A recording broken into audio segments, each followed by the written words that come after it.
In this video, I'm going to show you how to insert a basic page border around your document. You don't need any special software or a program to do this. Microsoft Word can do it in seconds. To get started, open up the document that you want to add a border around. Then select Design at the top of the ribbon. Then select Page Borders. Make sure you're on the Page Border tab, and automatically by default, you'll be selected as none, as in no borders. There are 4 other options: box, as you saw before, shadow, which is a shadow that's applied to lines, 3D lines, and custom. For a basic border, select box. Here you can select the style, which is simply the variation of the lines, the color, and the width of those lines. You can, if you want, add 2D basic art.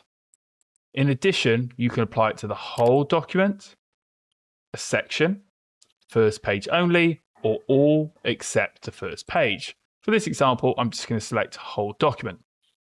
When you're happy with your choice, select OK.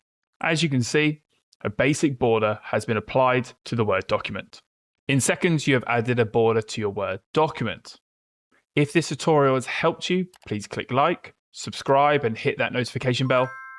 And if you want to learn more about borders and how to customize them, then visit my website at www.wordmadeeasy.org. The link is in the description below.